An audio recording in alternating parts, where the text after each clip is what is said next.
Hello students, our discussion from the Shapers of Destiny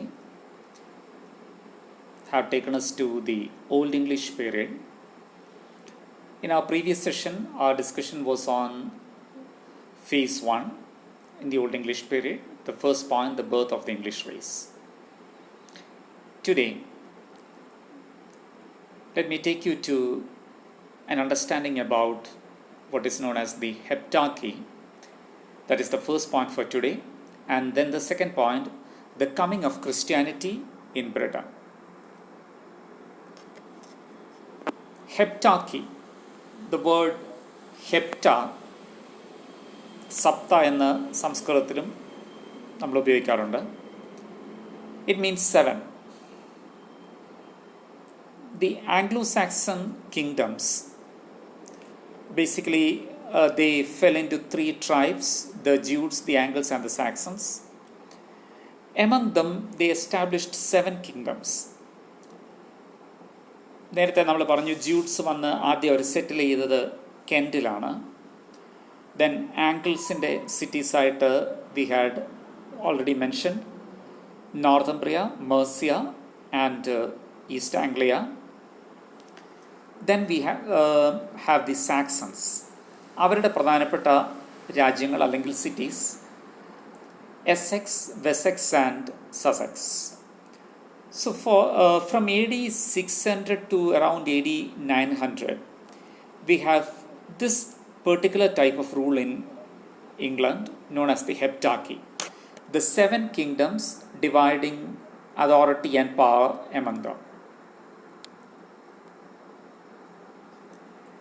In the Heptarchy, first we see about Kent. You can see Kent marked in the map there. ജ്യൂട്ട്സിൻ്റെ അധികാരമുണ്ടായിരുന്ന സ്ഥലമായിരുന്നു Kent. King Ethelbert was the ruler of Kent. At this time there was the arrival of Christianity in Kent. Christianity നേരത്തെ തന്നെ British ഐൽസിലുണ്ടായിരുന്നുവെങ്കിലും we can say that this is a new brand of Christianity. എഥൽബർട്ടിൻ്റെ കാലത്താണ് അത് അവിടെ സംഭവിക്കുന്നത്. ഹെപ്റ്റാക്കിയിൽ ഏറ്റവും പവർഫുള്ളായിട്ട് നിൽക്കുന്ന രാജ്യം കെൻറ്റാണ്. കെൻറ്റിൻ്റെ അധികാരം കഴിഞ്ഞ് കുറച്ച് നാൾ കഴിഞ്ഞ് we have നോർത്തംബ്രിയ in power.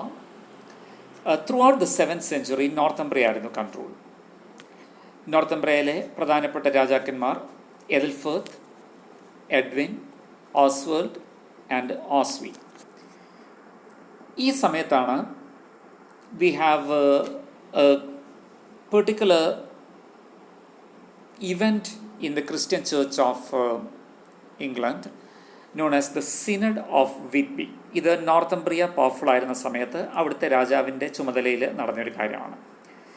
And in literature it is at this time we have the prominent writers Venerable Bede and കാറ്റ്മൺ.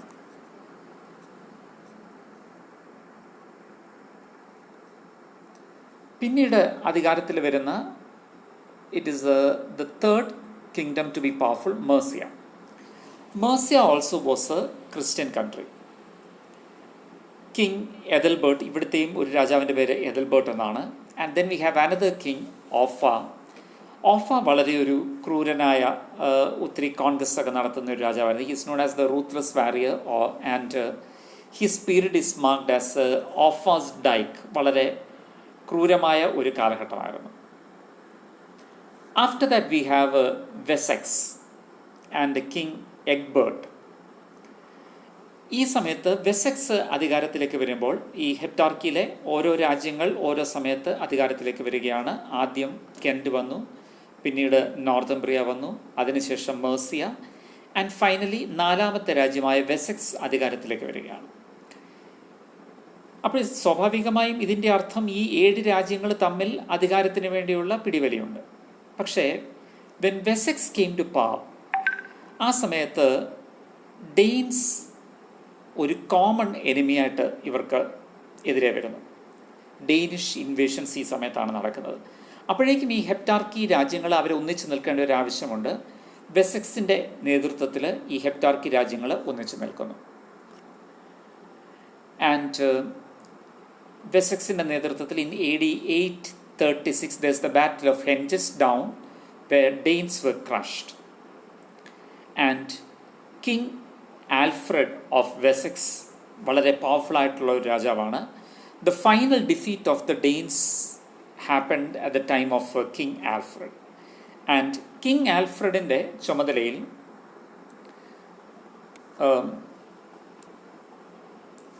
the rest of the Heptarchy kingdoms were united, and there's the final defeat of the Danes, as I mentioned, and there is the unification of England. ഇത് ഹെപ്റ്റാർക്ക് ഇങ്ങനെ 7 രാജ്യങ്ങളായിട്ട് ഇവരെ നിൽക്കാതെ എല്ലാവരും ഒന്നിച്ച് നിൽക്കേണ്ടതിൻ്റെ ഒരാവശ്യം അവർക്ക് മനസ്സിലായി. അത് പ്രധാനമായും കിങ് ആൽഫ്രഡാണ് അതിന് നേതൃത്വം കൊടുത്തത്. ഇതിൻ്റെ ഒരു റിസൾട്ടാണ് ആൽഫ്രഡിൻ്റെ ചെറുമകൻ അദൽസ്റ്റാൻ രാജാവാകുമ്പോൾ he becomes the king not of Wessex. United ആയിട്ടുള്ള ഇംഗ്ലണ്ട് എന്ന് പറയുന്ന ഒരു രാജ്യത്തിൻ്റെ ഭരണാധികാരി രാജാവാകുവാനായിട്ട് ആൽഫ്രഡിൻ്റെ ചെറുമകൻ്റെ കാലമായപ്പോഴേക്ക് സാധിച്ചു. അത് കിങ് ആൽഫ്രഡിൻ്റെ ആ നേതൃത്വത്തിൽ ഡെയിൻസിനെ ക്രഷ് ചെയ്യുകയും ഹെപ്റ്റാർക്കിയിലെ മറ്റ് രാജ്യങ്ങളെ ഒന്നിച്ചു കൊണ്ടുവരികയും ചെയ്തതിൻ്റെ ഒരു ഫലമാണ്. This much about the Heptarchy, the 7 kingdoms, starting with Kent, then Northumbria, Mercia and Wessex. ഇത് 4 പവർഫുള്ളായിട്ട് വന്നത്. Then we have the other kingdoms also like East Anglia and Essex and Sussex. ഇതും പവർഫുള്ളായിട്ട് വന്നില്ലെങ്കിലും ഈ 7 രാജ്യങ്ങളിൽ ഓരോന്നായിട്ട് ഇവരെ നിലനിന്നു. ഹെപ്റ്റാർക്കി പഠിക്കുമ്പോൾ ഏതൊക്കെയാണ് പവർഫുള്ളായിട്ടുള്ള രാജ്യങ്ങൾ, ഓരോരുത്തരുടെയും രാജാക്കന്മാരാരാണ്, പ്രത്യേകിച്ച് ക്രിസ്ത്യാനിറ്റിയുടെ ഇമ്പാക്റ്റ് എന്താണ്, ഓരോരുത്തരുടെയും കോൺട്രിബ്യൂഷൻ എന്താണ്, ഇത് ശ്രദ്ധിക്കുക. Now we come to the second point for this discussion, that is the coming of Christianity. നേരത്തെ തന്നെ ഇംഗ്ലണ്ട് ഒരു ക്രൈസ്തവ രാജ്യമായിരുന്നു ഒരളവിൽ. റോമൻ സോൾജേഴ്സിനകത്ത് ക്രിസ്ത്യൻസ് ഉണ്ടായിരുന്നു. അവർ ഇൻഫോർമലി അവരുടെ റിലീജിയൻ ഇവിടെ സ്പ്രെഡ് ചെയ്തു. And by about the 3rd century, the end of the 3rd century, Christianity was accepted by almost all Britain. 3rd century എന്ന് പറയുമ്പോൾ കെൽസിൻ്റെ കാലമാണ്. ബ്രിട്ടൻ എന്നൊരു ഐഡൻറ്റിറ്റിയാണ് അന്നുണ്ടായിരുന്നത്.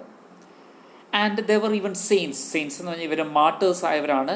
Alban of Verulam, Aaron and Julius of Caerleon, നേരത്തെ mention ചെയ്ത 3 പേരുകളാണ്. And churches were established throughout England. England ഒരു Christian രാജ്യമായിട്ട് തന്നെ നിൽക്കുകയാണ്. ആ സമയത്താണ് റോമൻസ് വന്ന് ആദ്യം ഭരിക്കുന്നു, പിന്നീട് ആംഗ്ലോ സാക്സൺസ് വരുന്നു. ആംഗ്ലോ സാക്സൺ ഇൻവേഷൻ വന്നപ്പോഴേക്കും ദ റോമൻ ബ്രിട്ടൻസ്, ഇവരെ മിക്കവാറും ക്രിസ്ത്യാനിറ്റിയാണ് അവരുടെ religion, or the Celts, they had to flea to the north and east. So they took the Christian religion with them and they carefully guarded and preserved the religion. So England അല്ലെങ്കിൽ Britain ഒരു Christian രാജ്യമായിരുന്നു. എന്നാൽ ഇപ്പോൾ Christians ആയിരുന്ന കെൽസിനെ ഒരു സൈഡിലേക്ക്, നോർത്തിലേക്കും ഈസ്റ്റിലേക്കും മാറ്റി. And the Celtic Christians they were independent. അവർ അയർലൻഡിലാണ് കുറേ പേര് സെറ്റിൽ ചെയ്തത്. They were independent from the power of the pope. So അവർ ക്രിസ്ത്യാനിറ്റിയുടെ ഒരു ബ്രാൻഡ് അവിടെ എസ്റ്റാബ്ലിഷ് ചെയ്തു. ഇത് നമ്മൾ പിന്നീട് മെൻഷൻ ചെയ്യുന്ന ഒരു പ്രധാനപ്പെട്ട പോയിൻ്റാണ്. ക്രിസ്ത്യാനിറ്റിയുടെ ഒരു ബ്രാൻഡ് അയർലൻഡിൽ എസ്റ്റാബ്ലിഷ് ചെയ്തു. പോപ്പിന് വിധേയപ്പെട്ട് കഴിയുന്ന ഒരു രീതിയിലല്ലായിരുന്നു. And among the Christians in Ireland, the Celtic Christians അല്ലെങ്കിൽ കെൽറ്റിക് ക്രിസ്ത്യൻസിൻ്റെ ഇടയിൽ വളരെ പോപ്പുലറായിരുന്ന ഒരാളാണ് സെൻറ്റ് പാട്രിക്. ഇനി നമ്മൾ ക്രിസ്ത്യാനിറ്റിയെക്കുറിച്ച് പഠിക്കുമ്പോൾ ഈ പേരുകൾ ഒന്ന് ശ്രദ്ധിക്കുക. സെൻറ്റ് പാട്രിക് ഞാൻ ഓൾറെഡി മെൻഷൻ ചെയ്തു. Saint Patrick, Saint Columbus, Saint Aidan. പിന്നീടുള്ള 2 പേരുകൾ അവർ ഇംഗ്ലണ്ടിലല്ല അവരുടെ കോൺട്രിബ്യൂഷൻ, പക്ഷേ ഇംഗ്ലണ്ടിൻ്റെ ചരിത്രത്തെ, ക്രിസ്ത്യൻ ചരിത്രത്തെ സ്വാധീനിച്ച 2 പേരാണ്. Saint Benedict, who is European, and then we have a pope Gregory, then Saint Augustine and Theodore of Tarsus. നമ്മൾ ക്രിസ്ത്യാനിറ്റിയെക്കുറിച്ച് പഠിക്കുമ്പോൾ ഈ പേരുകൾ സിഗ്നിഫിക്കൻ്റ് ആയിട്ട് ശ്രദ്ധിക്കുക. This about Saint Patrick of Ireland. ഞാനിവിടെ കൊടുത്തിരിക്കുന്ന പടം ഇതൊരു സ്റ്റെയിൻഡ് ഗ്ലാസ് ഇമേജാണ് യൂറോപ്പിലെ പല ദേവാലയങ്ങളിലും ഉപയോഗിക്കുന്ന ഒരു ആർട്ട് രീതിയാണ്. ജനലുകളിലും മറ്റും പല കളറിലുള്ള ഗ്ലാസ് പീസസ് കൊണ്ട് ഓരോരുത്തരുടെ ഇമേജസ് അല്ലെങ്കിൽ ഓരോ സംഭവങ്ങളുടെ ഇമേജസ് ഉണ്ടാക്കുന്ന ഒരു രീതിയാണ് സ്റ്റെയിൻ ഗ്ലാസ് ഇമേജസ് എന്ന് പറയും. സെൻറ്റ് പാട്രിക് ഒരു റോമൻ ബ്രിട്ടോൺ, ഒരു കെൽറ്റാണ്. He was caught by the pirates and sold as a slave in Ireland. എന്നാൽ അവിടുന്ന് അദ്ദേഹം രക്ഷപ്പെട്ടു. He moves to Gaul or France in the mainland and enters a monastery. ഒരു ആശ്രമത്തിൽ അദ്ദേഹം അംഗമാകുന്നു. And he becomes a monk and a priest for the Church of Rome.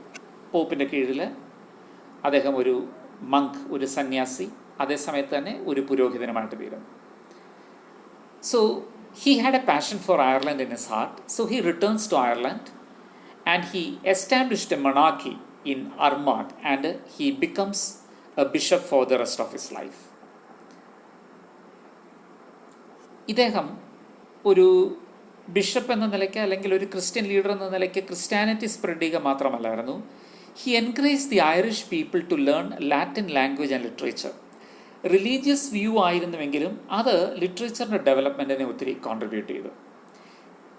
And നേരത്തെ mention ചെയ്തല്ലോ, Ireland പോപ്പിൽ നിന്ന് ഇൻഡിപെൻഡൻ്റ് ആയിട്ട് നിൽക്കുകയാണ് Ireland Christianity. Saint Patrick really wanted Ireland to be part of the see of Rome. See എന്ന word ഇവിടെ ഉപയോഗിച്ചിരിക്കുന്നത് ഒരു church administrative സെറ്റപ്പാണ്. സി എന്ന് പറയുമ്പോൾ കൺട്രോൾ ചെയ്യുന്ന ഒരു point. So see of Rome, റോമിൻ്റെ കൺട്രോളിൽ അയർലൻഡ് വരണമെന്ന് സെൻറ്റ് പാട്രിക് ആഗ്രഹിച്ചു. ബട്ട് ഐറിഷ് ആൾക്കാർ they were not very happy about it. അവരാദ്യമൊക്കെ സമ്മതിച്ചെങ്കിലും സെൻറ്റ് പാട്രിക്കിൻ്റെ മരണശേഷം they prefer to be independent. അടുത്ത് നമ്മൾ ശ്രദ്ധിക്കുന്നയാൾ സെൻറ്റ് കൊളംബ ഓഫ് അയർലൻഡ്. അയർലൻഡിൽ നിന്ന് അദ്ദേഹം ഇംഗ്ലണ്ടിലേക്ക് വന്നു, ഇംഗ്ലണ്ടിൽ ക്രിസ്ത്യാനിറ്റി പ്രീച്ച് ചെയ്യാൻ വേണ്ടി. അയോണ എന്ന് പറയുന്ന ഒരു ദ്വീപിൽ അദ്ദേഹം ഒരു മൊണാസ്ട്രി AD 550 എസ്റ്റാബ്ലിഷ് ചെയ്തു. ഈ മൊണാസ്ട്രിയിലെ ഒരു പ്രോഡക്റ്റാണ് അടുത്ത് നമ്മൾ പഠിക്കുന്നയാൾ Saint Aidan. And Aidan himself he was brought up in the monastery in Iona Island. Saint Columba establish ചെയ്ത മൊണാസ്ട്രിയിലാണ് ഐഡൻ വളർന്നത്. But later he established his own monastery in Lindisfarne. Lindisfarne monastery ലിറ്ററേച്ചറിലും സിഗ്നിഫിക്കൻ്റ് ആണ്. ബൈബിൾ ട്രാൻസ്ലേഷനിലൊക്കെ വളരെ contribute ചെയ്ത ഒരു സ്ഥലമാണ് ലിൻഡിസ്ഫാൻ മൊണാസ്ട്രി. ആൻഡ് ഈ മൊണാസ്റ്റിക് ഓർഡേഴ്സ് ഇംഗ്ലണ്ടിനെ ഒത്തിരി സ്വാധീനിച്ചു. കാരണം അവിടെ ഒരു ഡിസിപ്ലിൻ ഉണ്ട്, ആൾക്കാരിൽ ഒരു ചിട്ട കൊണ്ടുവരുവാനും റിലീജിയസ് ടീച്ചിങ്സ് സ്പ്രെഡ് ചെയ്യുവാനും ഒക്കെ സാധിച്ചു. സോ ക്രിസ്ത്യാനിറ്റിയുടെ കമ്മിങ്ങിനെ കുറിച്ച് പറയുമ്പോൾ how did it impact the social history of England and the literary history of England, ഇതെല്ലാം സിഗ്നിഫിക്കൻ്റ് ആണ്. Now we focus outside the British Isles. യൂറോപ്പിലേക്ക് 6th century യൂറോപ്പിലേക്കൊന്ന് നോക്കുക. ഇവിടെ there is the decline of the Holy Roman Empire. ഈ Holy Roman Empire എന്ന് പറയുന്നത് Constantine ചക്രവർത്തി 4ാം നൂറ്റാണ്ടിൽ എസ്റ്റാബ്ലിഷ് ചെയ്തതാണ്. He was a Christian. എന്നാൽ 6ാം നൂറ്റാണ്ടായപ്പോഴത്തേക്ക് ഈ ഹോളി റോമൻ എംപയറിൻ്റെ ഒരു ഡിക്ലൈൻ ഉണ്ടായി. പല സ്ഥലങ്ങളിലും യൂറോപ്പിൻ്റെ പല രാജ്യങ്ങളും ആ സമയത്ത് ക്രിസ്ത്യനാണ്. പക്ഷേ ആ രാജ്യങ്ങളെല്ലാം ഒന്നിച്ച് ഈ ഹോളി റോമൻ എംപയർ എന്നാണ് അറിയപ്പെടുന്നത്. പക്ഷേ അധികാരം അതിൻ്റെ ഏകദേശം നഷ്ടപ്പെടുന്ന ഒരു സമയമായിരുന്നു 6ാം നൂറ്റാണ്ട് വന്നപ്പോഴേ. So the Christian church got scattered all over western Europe. പ്രത്യേകിച്ച് ഒരു ഹബ്ബ് അതിന് നഷ്ടപ്പെട്ട ഒരു സമയമാണ്. സോ എസ്റ്റാബ്ലിഷ് ചേർച്ചസ് ഇങ്ങനെ സ്കാറ്റേർഡായി. This is the time when this the monastic revival. Just now we mentioned about the monasteries in England. അത് ഇതിൻ്റെ ഒരു ഭാഗമായിട്ട് ഡെവലപ്പ് ചെയ്തതാണ്. 6ാം നൂറ്റാണ്ടിൽ യൂറോപ്പിൽ പല സ്ഥലങ്ങളിലും ഈ മൊണാസ്ട്രികൾ ഡെവലപ്പ് ചെയ്തു. അത് ക്രിസ്ത്യൻ ലൈഫിൻ്റെ ഒരു പ്രധാന ഒരു നട്ടലായിട്ട് തന്നെ തീർന്നു. ഈ മൊണാസ്റ്റിക് ഓർഡറിൽ ഡെവലപ്പ് ചെയ്ത ഒരാളെക്കുറിച്ചാണ് അവർ next mention. It's Saint Benedict. Saint Benedict he belong to a monastic order. അദ്ദേഹം എസ്റ്റാബ്ലിഷ് ചെയ്ത ഒന്നാണ് ദ റൂൾസ്. അതിലെ ആദ്യത്തേത് എല്ലാ മൊണാസ്ട്രീസിൽ നിന്ന് ഫോളോ ചെയ്യുന്ന ഒന്നാണ് the വൗസ് of poverty, chastity and obedience. ആഡംബര ജീവിതം ഇല്ലാത്തൊരു കാര്യം, അതുപോലെ ബ്രഹ്മചര്യം ആചരിക്കുക, വിധേയപ്പെട്ടിരിക്കുക, സുപ്പീരിയർ പറയുന്നതിന് വിധേയപ്പെട്ട് ജീവിക്കുക. ഇത് അവരുടെ ഒരു റൂളാണ്. സെൻറ്റ് ബെനഡിക്റ്റ് കൊണ്ടുവന്ന മറ്റൊരു റൂളാണ്, ഉണർന്നിരിക്കുന്ന സമയം that should be equally divided between manual work, study and prayer. എല്ലാത്തിനും ഒരുപോലെ ഇമ്പോർട്ടൻസ് കൊടുക്കണം. അദ്ദേഹത്തിൻ്റെ ഒരു പ്രിൻസിപ്പിളാണ് ora et labora, that is to work and to pray. Saint Benedict കൊണ്ടുവന്ന ഒരു പ്രിൻസിപ്പിളാണ് ഇത്. ഇംഗ്ലണ്ടിലെ അല്ലെങ്കിൽ യൂറോപ്പിലെ തന്നെ മൊണാസ്ട്രീസിനെ വളരെ സ്വാധീനിച്ചു. അപ്പം നമുക്കിതിൽ നിന്ന് നമുക്ക് കാണാൻ പറ്റുന്ന ഒരു കാര്യമാണ്, മാനുവൽ വർക്കിനും പഠനത്തിനും പ്രാർത്ഥനയ്ക്കും ഒരുപോലെ പ്രാധാന്യം കൊടുക്കുമ്പോഴത്തേക്ക് എന്താണ് മാനുവൽ വർക്ക് ചെയ്യാൻ പറ്റുന്നത്? ചിലപ്പോൾ കൃഷി ആയിരിക്കാം, അതുപോലെ എന്തെങ്കിലും ആയിരിക്കാം. അപ്പോൾ ഈ മൊണാസ്ട്രീസ് ആ വിധത്തിൽ ഇൻഡിപെൻഡൻ്റായി സെൽഫ് സഫിഷ്യൻ്റ് ആകുന്ന ഒരു രീതിയിലായി. അപ്പോൾ അത് പിന്നീട് ഇംഗ്ലണ്ടിൻ്റെ ചരിത്രത്തെ സ്വാധീനിച്ചൊരു കാര്യമാണ്, മൊണാസ്ട്രികൾ ഒത്തിരി സെൽഫ് സഫിഷ്യൻ്റ് ആയത്. അതുപോലെ തന്നെ ഇവർ സ്റ്റഡിക്ക് പ്രാധാന്യം കൊടുത്തതുകൊണ്ട് the monasteries became places of scholarship. നമ്മൾ ഇംഗ്ലീഷിലൊരു വാക്കുണ്ട്, ക്ലർക്ക് എന്നൊരു വാക്കുണ്ട്. അതുപോലെ തന്നെ ക്ലർക്ക് എന്നുള്ള വാക്ക് നമ്മൾക്ക് കേൾക്കുമ്പോൾ പറയും ഒരു ഓഫീസിൽ നിന്ന് ജോലി ചെയ്യുന്ന ഒരാൾ. വേറെ ഒരു വാക്കാണ് ക്ലർജി. ക്ലർജി എന്ന് പറയുമ്പോൾ പുരോഹിതന്മാരെയാണ് ഉദ്ദേശിക്കുന്നത്, അച്ഛന്മാരെയൊക്കെയാണ് ഉദ്ദേശിക്കുന്നത്. എന്നാൽ അച്ഛന്മാരെ സംബന്ധിച്ച് എന്നതിന് നമ്മൾ ഉപയോഗിക്കുന്ന ഒരു വാക്കാണ് ക്ലറിക്കൽ. ക്ലർക്കിനെ സംബന്ധിച്ച് ഉപയോഗിക്കുന്ന ക്ലറിക്കൽ. അതിൻ്റെ കാരണം ഇപ്പോൾ ഇവിടെ പറഞ്ഞതാണ്, ഈ മൊണാസ്ട്രീസ് ആണ് സ്കോളർഷിപ്പിൻ്റെ അല്ലെ ലേണിങ്ങിൻ്റെ ഒരു സെൻറ്റർ ആയത്. അപ്പം പലയിടത്തെയും വിസ്ഡം എല്ലാം സ്റ്റോർ ചെയ്യുന്നത് ഈ മൊണാസ്ട്രീസിലാണ്. അപ്പോൾ അതുകൊണ്ട് തന്നെ അവിടെ ഇത് ഡോക്യുമെൻ്റ് ചെയ്യുന്ന ജോലിക്കുമൊക്കെ ഇരിക്കുന്ന ആൾക്കാർ ക്ലർജിമെൻ. അപ്പോൾ അങ്ങനെയാണ് ഡോക്യുമെൻറ്റേഷന് ചുമതലയുള്ള ആൾക്കാർക്ക് ക്ലർക്ക് എന്നൊരു ടേം നമ്മൾ പിന്നീട് ഇംഗ്ലീഷ് ലാംഗ്വേജിൽ യൂസ് ചെയ്യാനായിട്ട് പറഞ്ഞത്.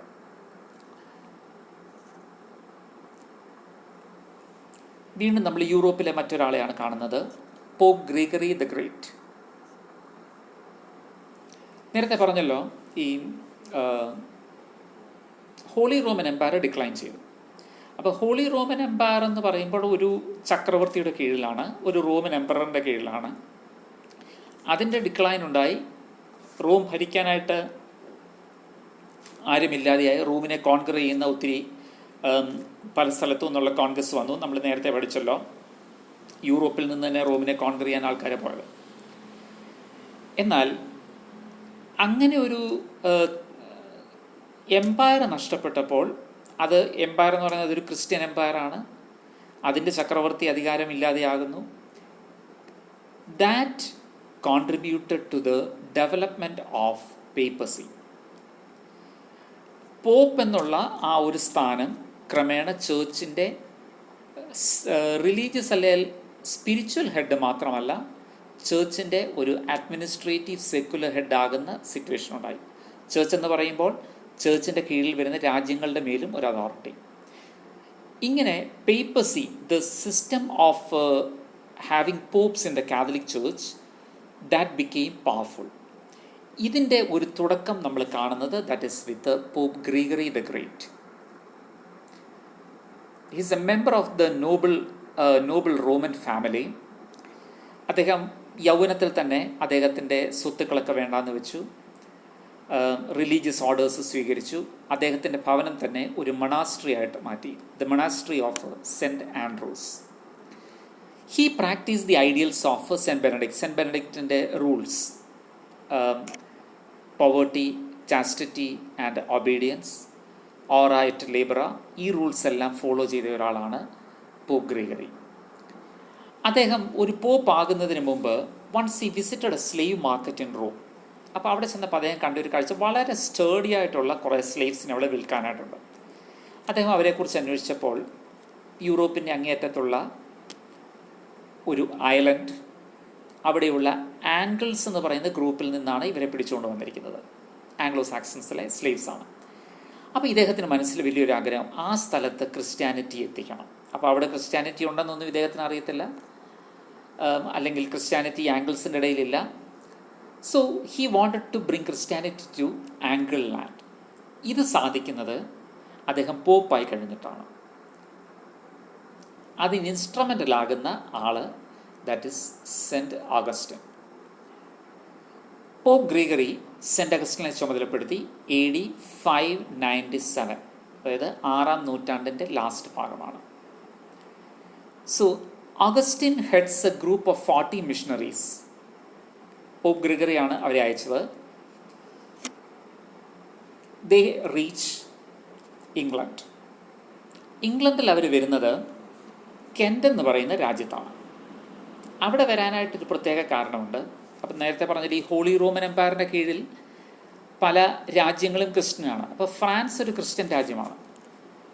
ഫ്രാൻസിലെ രാജാവിൻ്റെ മകളെയാണ് കെൻ്റ് ഹെപ്റ്റാർക്കിലെ ഒരു രാജ്യമാണ്, കെൻ്റിലെ രാജാവായ എഥൽബർട്ട് വിവാഹം ചെയ്തിരിക്കുന്നത്.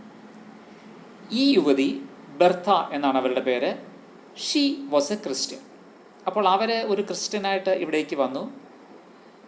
ഇവിടെ വന്നപ്പോൾ ഇവിടെ അവർ ക്രിസ്ത്യൻ പ്രാക്ടീസസ് തുടർന്നു കൊണ്ടിരുന്നു. അപ്പോൾ അവരുടെ സ്ഥലത്തുണ്ടായിരുന്ന, നേരത്തെ അവിടെ പള്ളികളുണ്ടായിരുന്നല്ലോ കെൽസിൻ്റെ കാലത്ത്, ഇപ്പോൾ അത് ഉപയോഗശൂന്യമായിട്ട് കിടക്കുകയാണ്. അവർ ആ പള്ളിയിലൊക്കെ അവർ വേർഷിപ്പിനായിട്ട് ഉള്ള അവസരങ്ങളൊക്കെ ഉപയോഗിക്കാനായിട്ട് തുടങ്ങി. അപ്പോൾ ഇവിടേക്കാണ്, ഈ കെൻറ്റിലേക്കാണ് ഈ മിഷണറീസ് വരുന്നത്. അവർ വന്ന് കെൻറ്റിൻ്റെ ക്യാപിറ്റലായ കാൻറ്റർബറിയിൽ, കെൻ്റ് എന്ന് പറയുന്ന ആ ഒരു രാജ്യം, അവിടെ കാൻഡിയാസി എന്ന് പറയുന്ന ഒരു ഗ്രൂപ്പാണ് ഉണ്ടായിരുന്നത്. അവരുടെ ക്യാപിറ്റൽ കാൻഡിയാക്കോറം ആണ് പിന്നീട് കാൻറ്റർബറി ആയിട്ട് മാറിയത്. കാൻറ്റർബറിയിൽ ഈ മിഷണറീസ് എസ്റ്റാബ്ലിഷ് ചെയ്യും. അപ്പോൾ സെൻറ്റ് അഗസ്റ്റിനാണ് അതിന് നേതൃത്വം കൊടുത്തിരിക്കുന്നത്. അപ്പം സെൻറ്റ് അഗസ്റ്റിൻ ഇവിടേക്ക് വരുന്നു. വരാനുള്ള ഒരു കാര്യം, ഇവിടെ ബ്രിട്ടീഷ് ഹൗസിൽ എവിടെയും പോകുകയല്ല, കെൻറ്റിലേക്ക് വരാനുള്ള കാര്യം, ഇവിടെ ബെർത്ത എന്ന് പറയുന്ന ഒരു ക്രിസ്ത്യൻ യുവതിയാണ് ഇവിടുത്തെ ക്വീൻ. അപ്പോൾ അത് പ്രയോജനപ്പെടുത്താമെന്ന ഉദ്ദേശത്തിലാണ് കെൻറ്റിലേക്ക് വരുന്നത്. കെൻറ്റിൽ അവരെ കാൻറ്റർബറിയിൽ എസ്റ്റാബ്ലിഷ് ചെയ്യുന്നു. ആൻഡ് ഇവർ വന്നിട്ട് they repair the ruined church of Saint Martin. നേരത്തെ കെൽസിൻ്റെ കാലത്തുണ്ടായിരുന്നൊരു ദേവാലയമാണ്. And they establish an abbey in Canterbury.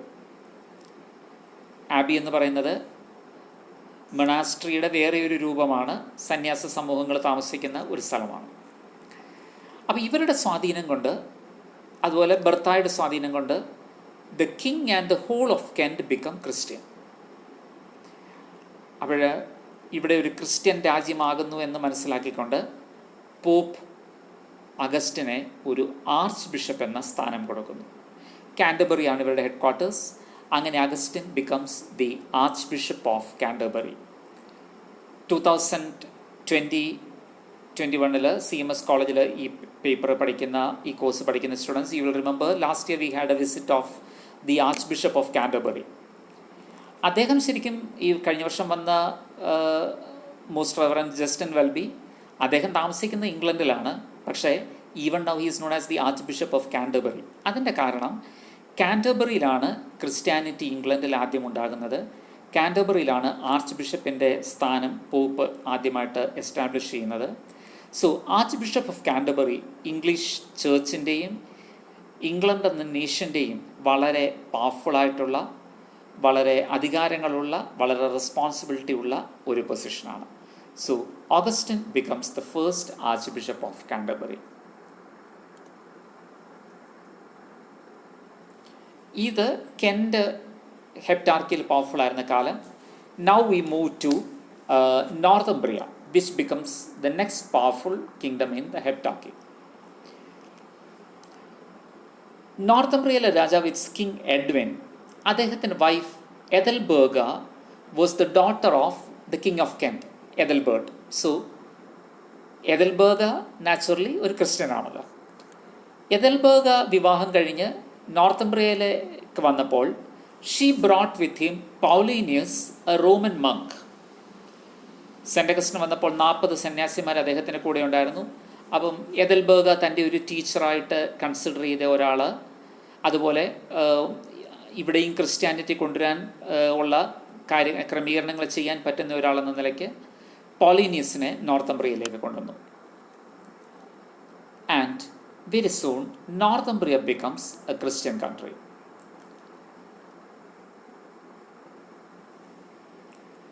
ഹെപ്റ്റാർക്കിൽ അടുത്ത് നമ്മൾ കാണുന്നത് 2 ഹെപ്റ്റാർക്കി രാജ്യങ്ങൾ തമ്മിൽ, between Northumbria and Mercia there is a fight. And Edwin the king of Northumbria is killed by Penda, the king of Mercia. Penda was not in favor of Christianity spreading in the British Isles. Edwin മരണപ്പെട്ടു. Then Oswald becomes the king of Northumbria, and at this time there is the flourish of Christianity in Northumbria. നേരത്തെ പറഞ്ഞല്ലോ, Lindisfarne Aidan എന്ന monk അവിടെയുണ്ട്. He is now a bishop. So Oswald orders bishop Aidan to spread Christianity in the northern and the midland areas. Penda വീണ്ടും Northumbria attack ചെയ്യുന്നു, and he kills Oswald. But Penda is later killed by Oswy, the brother of Oswald. And so with the death of Penda in Mercia, Christian religion is saved from further attacks.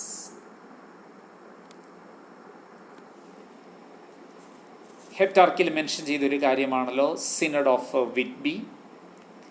That happens in AD 664. എന്താണ് ഈ synod of വിറ്റ്ബി എന്ന് പറയുന്നത്? Synod എന്ന് പറയുന്നത് Christian ചേർച്ചിൻ്റെ ഒരു meeting ആണ്, അല്ലെങ്കിൽ decisions എടുക്കുന്ന ഒരു ബോഡിയാണ്. അപ്പോൾ അവരിടയ്ക്ക് മീറ്റ് ചെയ്യും. ആ മീറ്റിങ്ങിനെ സിനഡ് മീറ്റിംഗ്സ് എന്നാണ് പറയുന്നത്. സുന്നഹദോസ് എന്ന മലയാള വേർഡ് ഇതിന് പകരമായിട്ട് ഉപയോഗിക്കുന്നു. ഈ സിനഡ് ഓഫ് വിറ്റ്ബിയുടെ കാര്യം ഇന്നത്തെ സെഷനിൽ തന്നെ പറഞ്ഞു. Ireland had a brand of Christianity which wanted to remain free from the pope. Kells, അയർലൻഡിലുള്ള കെൽസിൻ്റെ ഒരു ക്രിസ്ത്യൻ ബ്രാൻഡുണ്ട്. അയർലൻഡിൽ അത് നിൽക്കുന്നു. ആൻഡ് നൗ ഇംഗ്ലണ്ടിൽ റോമൻ മിഷണറീസ് വന്ന് സ്പ്രെഡ് ചെയ്യുന്നു. അപ്പോൾ ഇത് തമ്മിൽ കുറച്ച് വ്യത്യാസമുണ്ട്. പ്രധാനമായിട്ടുള്ള വ്യത്യാസം അവരുടെ പവറാണ്.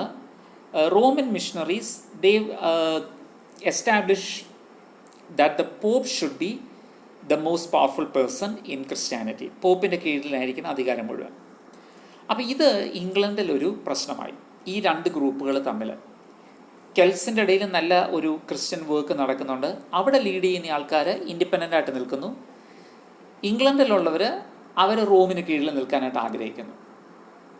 സോ ഈ പ്രോബ്ലം സോൾവ് ചെയ്യാനായിട്ട് നോർത്തംബ്രിയയിലെ king Oswy he summons synod. That is the synod of Whitby. ഈ സിനഡിന് അധ്യക്ഷത വഹിച്ചത് ഇറ്റ്സ് ഓസ്വി ഹിംസെൽഫ്. അപ്പോൾ ഇവിടെ there is the argument of for Saint Columba of Iona. Saint Columba ആണ് അയർലൻഡിലെ ഒരു പേട്രനായിട്ട് കണക്കാക്കുന്നത്. മറുഭാഗത്ത് there is the argument for Saint Peter of Rome. And ഇവിടെ there is a bishop Wilfrid of Ripon. അദ്ദേഹം വളരെ സ്ട്രോങ് ആയിട്ട് ഹി ആർഗ്യൂസ് ഫോർ റോം. അദ്ദേഹത്തിൻ്റെ ആർഗ്യുമെൻറ്റ്സ് വളരെ വിലയുള്ളതായിരുന്നു. അതിനെ ഖണ്ഡിക്കുവാനായിട്ട് വലിയ ബുദ്ധിമുട്ടായിരുന്നു. So thus the synod of Whitby decides that the English church should be subservient for the pope, to the pope. പോപ്പിന് കീഴിൽ, റോമൻ പേപ്പസിയുടെ കീഴിൽ നിൽക്കണം. ശരിക്കും ഇംഗ്ലണ്ടിൽ അടുത്ത ഒരു 9 നൂറ്റാണ്ടുകളിൽ English church belong to the pope. ഇംഗ്ലണ്ടിലെ ചരിത്രത്തിൽ അത് അങ്ങനെ മുമ്പോട്ട് പോയതും അത് പിന്നീട് മാറുന്നതും നിർണായകമായ കാര്യങ്ങളാണ്. Now we study about another person, Theodore of Tarsus. ഇദ്ദേഹത്തെക്കുറിച്ച് കുറേയേറെ കാര്യങ്ങൾ നമുക്ക് പറയാനായിട്ടുണ്ട്. Pope Vitalian he sends Theodore of Tarsus to organize the church in England. ഇദ്ദേഹം വന്ന് ഒരു Roman system of church governance ഇംഗ്ലണ്ടിൽ എസ്റ്റാബ്ലിഷ് ചെയ്യുന്നു. 20 വർഷം he was the Archbishop of Canterbury. അദ്ദേഹം വന്നിട്ട് ഈ കാൻറ്റർബറി ആർച്ച് ബിഷപ്പിൻ്റെ പരിധി, that is the arch dioceses, അതിനെ 15 ഡയസസസ്, ചെറിയ ചെറിയ ഡയസസസ് ആയിട്ട് തിരിക്കുന്നു. മലയാളത്തിൽ നമ്മൾ ഇതിന് ഉപയോഗിക്കുന്ന ചില ടേംസ് ഉണ്ട്. കാത്തലിക്സിൻ്റെ ഇടയിൽ ആർച്ച് ഡയസസ് എന്നുള്ളത് അതിരൂപത, ഡയസസ് എന്നുള്ളത് രൂപത, ആ ഒരു ടേം ഉപയോഗിക്കുന്നു. ഈ ഓരോ ഡയസസിനും ഓരോ ബിഷപ്പുണ്ട്. ആർച്ച് ബിഷപ്പ് അവരുടെ ടോപ്പിൽ നിൽക്കുന്നു. ഈ ഓരോ ഡയസസിലും ദാറ്റ് ഈസ് ഡിവൈഡഡ് ഇൻറ്റു പാരിഷസ്. ഈ പാരിഷസ് ഓരോ പ്രീസാണ് റൂൾ ചെയ്യുന്നത്. ആൻഡ് പ്രീസിനുള്ള വരുമാനം എന്താണ്? പള്ളിയിലെ ആൾക്കാർ they have to give the tithe 1/10 to the church. And The church becomes one body. Theodore of Tarsus, he was able to organize the church to be one body with the Pope as the supreme head. And he established the seminaries. അങ്ങനെ teaching ഒരു ഫാക്ടറായിട്ട് develop ചെയ്തു. Then there's the custom of sinners having to do penance. അവരെന്തെങ്കിലും തെറ്റുകൾ ചെയ്താൽ അതിന് പരിഹാരമായിട്ട് ചില പ്രാർത്ഥനകളോ അല്ലെങ്കിൽ ചില നേർച്ച കാഴ്ചകളോ ഒക്കെ കഴിക്കണം എന്നുള്ള കാര്യം കൊണ്ടുവന്നു. ഈ തിയഡോർ ഓഫ് ടാർസസിൻ്റെ ഈ ഒരു സിസ്റ്റമാണ് അൾട്ടിമേറ്റ്ലി ഫ്യൂഡലിസത്തിലേക്ക് ഇംഗ്ലണ്ട് പോകാൻ ഇടയായത്. കാരണം ഫ്യൂഡലിസം നമ്മൾ വിശദമായിട്ട് പഠിക്കുന്നുണ്ടല്ലോ. ചേർച്ചിൻ്റെ ഗവേണൻസിൽ ഒരു പാറ്റേൺ, ഒരു സ്ട്രക്ചറുണ്ട്. There is the pope, the archbishop, bishop, priest. ഫ്യൂഡലിസത്തിലും അതാണ് നടക്കുന്നത്. The king, then the noblemen, the tenants, the servants. അങ്ങനെ ഒരു ഡിവിഷനാണ് അവിടെയും നടക്കുന്നത്. അപ്പോൾ ഇംഗ്ലണ്ടിൽ ഫ്യൂഡലിസം എസ്റ്റാബ്ലിഷ് ചെയ്യാനിടയായ ഒരു കാര്യം ഈ ചേർച്ചിൻ്റെ ഈ ഒരു പാറ്റേൺ കൊണ്ടെന്നാണ്. അതുപോലെ ഈ ലാൻഡിനെ ഡിവൈഡ് ചെയ്യുന്നത് ഡയസസ് ആയിട്ട്, പാരിഷസ് ആയിട്ടൊക്കെ ഡിവൈഡ് ചെയ്യുന്ന സിസ്റ്റം ഇന്നും ഇംഗ്ലണ്ടിലെ ഒരു റൂറൽ സെറ്റപ്പ് ഇന്നും ഡെവലപ്പ് ചെയ്തിരിക്കുന്നത് ഇതിൽ നിന്നാണ്. വളരെ രസകരമായൊരു കാര്യമാണ്. ഇംഗ്ലണ്ടിൽ ചെന്ന് കഴിഞ്ഞാൽ വില്ലേജ് എന്നുള്ള വാക്കിന് നമ്മളിവിടെ കൊടുക്കുന്ന അർത്ഥമല്ല. നമുക്ക് വില്ലേജ് എന്ന് പറഞ്ഞാൽ ഒരു ഗ്രാമമാണ്. വില്ലേജിന് പകരം ഇന്നും റൂറൽ ഇംഗ്ലണ്ടിൽ, സിറ്റീസിലും ടൗൺസിലുമൊക്കെ വ്യത്യാസമുണ്ട്. റൂറൽ ഇംഗ്ലണ്ടിൽ അവരിന്നും ഉപയോഗിക്കുന്ന വില്ലേജ് എന്നതിന് പകരം ഉപയോഗിക്കുന്ന ടേം പാരിഷ് എന്നുള്ളതാണ്, ഒരു ഇടവക. അതായത് ദാറ്റ് ഇസ് നോട്ട് ജസ്റ്റ് ഒരു അച്ഛൻ്റെ കീഴിലുള്ള വീടുകളല്ല, it is a geographical area. കാരണം ദേശം മുഴുവൻ ക്രിസ്ത്യൻ ആയതുകൊണ്ട് അത് പറ്റും. ഒരു geographical area that belong to a church is known as a parish. അപ്പോൾ അവിടെ ഒരു ചേർച്ച് ഉണ്ടാവും. ആ ചേർച്ച് മിക്കവാറും ഒരു കുന്നിൻ്റെ മുകളിലായിരിക്കും. ചേർച്ചിൻ്റെ മുകളിൽ ഒരു ടവർ ഉണ്ടാകും. ടവറിൻ്റെ അറ്റത്ത് ഒരു വെതർ കോക്ക് ഉണ്ടാവും. കാറ്റ് എങ്ങോട്ടാണ് വീശുന്നത് എന്ന് അറിയാനത് നോക്കിയാൽ മതി. അപ്പോൾ ദേശത്ത് എവിടെ നിന്നാലും ഈ വെതർ കോക്കിനെ കാണാം. അപ്പം ഇംഗ്ലണ്ടിലെ തണുപ്പ് അവസ്ഥയായതുകൊണ്ട് കാറ്റുണ്ടോ ഇത് മഴയുണ്ടോ എന്നൊക്കെ അറിയാനായിട്ട് പലപ്പോഴും കാലാവസ്ഥ നിർണ്ണയിക്കാനായിട്ട് ആൾക്കാർ ഈ വെതർ കോക്കിനെ നോക്കിയാണ് ഈവൻ തുണി കഴുകുന്നത് പോലും. ആൻഡ് വില്ലേജ് എന്ന് പറയുന്നത് ഈ പാരിഷിൻ്റെ അല്ലെങ്കിൽ ഈ ഗ്രാമത്തിൻ്റെ നടുഭാഗം, ഒരു കവല. അവിടെ ഒരു പോസ്റ്റ് ഓഫീസ്, കുറേ കടകൾ, ചിലപ്പോൾ ഒരു സ്കൂൾ, ഇതൊക്കെ കാണാം. ഇത് ഈ തിയഡോർ ഓഫ് ടാർസസ് എസ്റ്റാബ്ലിഷ് ചെയ്ത ഒരു സിസ്റ്റം ഇന്നും ഇംഗ്ലണ്ടിലെ റൂറലായിട്ടുള്ള സ്ഥലങ്ങളിൽ നമ്മൾ കാണുന്ന ഒരിതാണ്. ആൻഡ് ക്രിസ്ത്യാനിറ്റി വന്നതോടുകൂടി, നേരത്തെ ഈ ആംഗ്ലോ സാക്സൺസ് വളരെ ഒരു വാറിംഗ് ഗ്രൂപ്പായിരുന്നു.